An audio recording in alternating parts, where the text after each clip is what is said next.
Hi, my name is John Worsham. I'm the Executive Director, Lead Instructor for Triangle Fellows. Welcome to this book study through Every Good Endeavor.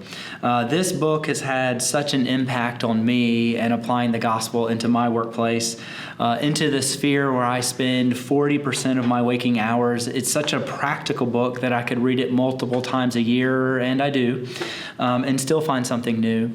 It's such a deep book that it's also the content and research that's gone into the 9-month immersive discipleship program from Tim Keller's church called Gotham. That's what we license here at Triangle Fellows.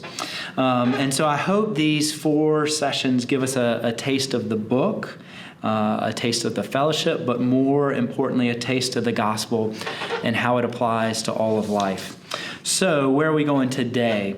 Well, we'll talk through the introduction of the book if you're reading along.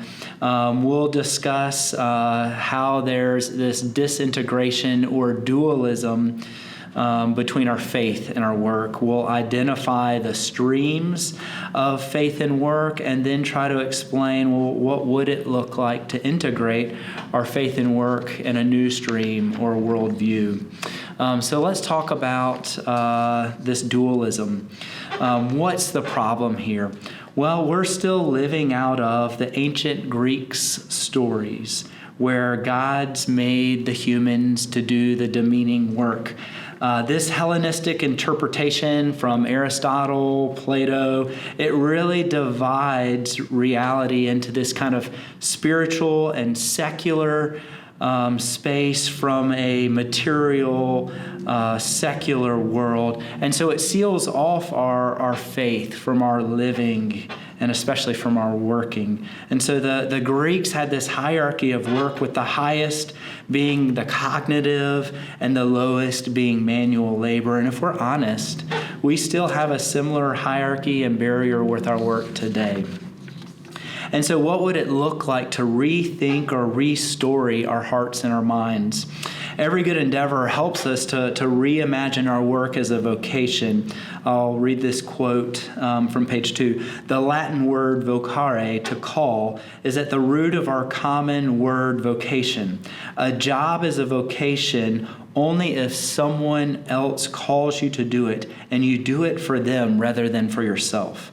And so our work can be a calling only if it's reimagined as a mission of service to something beyond merely our own self-interests. And so by work here, we're meaning our paid and unpaid work. Our work in many different spheres of influence through all of our seasons of life, from studying to healthcare to homemaking to driving a bus to research to teaching a class. Every Good Endeavor helps us to reimagine our work and connect it to God's work. And so for this reappropriation or reimagining of our vocation, there's really a growing movement of reintegrating faith and work, flowing from many different diverse traditions with different answers. These answers wrestle with the question, what's the main way to serve God? So it's helpful to understand the answers through an illustration of having different headwaters or traditions, feeding different streams. Those are the different answers. And then those feed into a river. And so let me summarize these answers with an acronym called STREAM. This is mine, so if it feels clunky, it's not Keller's. But it just, as we read off these answers, I want you to think through which stream your faith tradition emphasizes. So the first one is that the main way to serve God is doing work in social justice. The T, the main way to serve God is to be thankful at work, being the happy Christian, even if there's a dumpster fire around you. The R, the main way to serve God is to revere God, to glorify God. The E's, the main way to serve God is to evangelize at work, have that Bible on my desk. The main way to serve God is doing excellent work, or doing work that excites you, that's your passion. Or the main way to serve God is through aesthetics, through doing work that brings beauty. Or lastly, the main way to serve God is to make money and serve those who are doing the real work, the pastors, the missionaries. And so many times these streams, they're good, but they have a truncated view of the gospel story. So what's the answer? Well, J.R.R. Tolkien also struggled with this same question. Does our work matter? And so during World War II, Tolkien despaired about finishing his English mythology, Lord of the Rings. To wrestle with this despair, he wrote the short story Leaf by Niggle. I want to encourage everyone to read this short story. We can share a copy with you, or at least the summary in Every Good Endeavor starting at page 10. But reading from Keller's summary of Leaf by Niggle, he writes, "The world before death, Niggle's old country, had forgotten Niggle almost completely. And there his life's work and painting of a tree had ended unfinished and helpful to only a few. But in this new country, the permanently real world, he finds that his tree, in full detail and finished, was not just a fancy of his that had died with him. No, it was indeed part of the true reality that would live and be enjoyed forever." And so there's hope for our work as we wrestle like this story, Leaf by Niggle.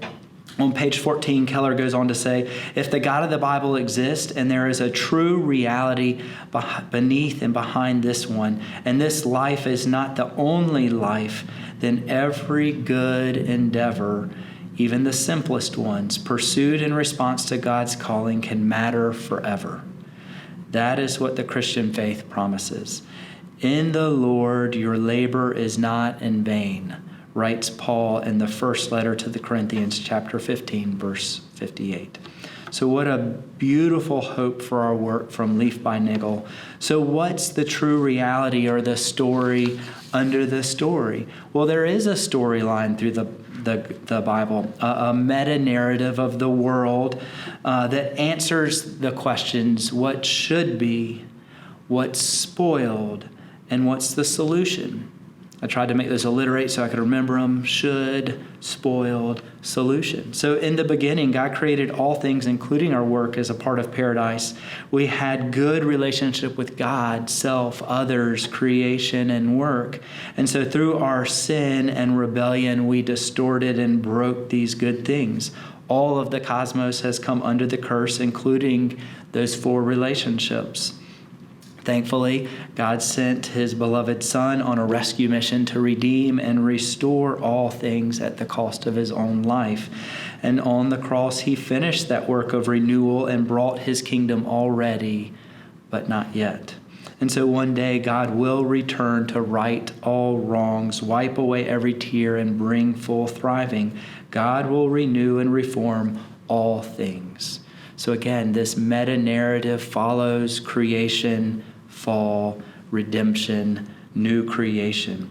And so what are the implications of this gospel story for all of life? It takes a lot of reflecting on and applying the gospel in a community. That's the hope for this study and really the rest of the book. And so reading from page 168, to be a Christian in business then means much more than just being honest or not sleeping with your coworkers. It even means more than personal evangelism or holding a Bible study at the office. Rather, it means thinking out the implications of the gospel worldview and God's purposes for your whole work life and for the whole of the organization under your influence. And so the rest of Every Good Endeavor addresses those 3 worldview questions. With my initial read through Every Good Endeavor, I missed that structure. And so the first 4 chapters discuss God's plan for the world, the design, the dignity, work is cultivation, and work is service. So how should things be? And then the next 4 chapters discuss our problems with work. How is it spoiled? Well, work is many times fruitless. It feels pointless. We are very selfish in it, and it reveals our idols. Thankfully, he doesn't stop there. The last 4 chapters address the gospel and work, the solution. And so that helps us to reimagine our work and connect it to God's work and to God's true story. And so the gospel gives us a new story, a new conception, a new compass, and a new power. And so that's where we're going the next 3 weeks, is to talk through each of those chapters. If you want a bonus video, watch this talk and a practical example of reflecting deeply on the gospel and how that helps us reimagine your work. Changing lives through a car wash. And so in small groups, here are some questions that you can use to guide your discussion. Hope this helps as we wrestle the gospel into our workplace. Thank you guys for the opportunity to apply the gospel to all of life. I'm praying for your discussions, and I'm praying for your good work. Thank you.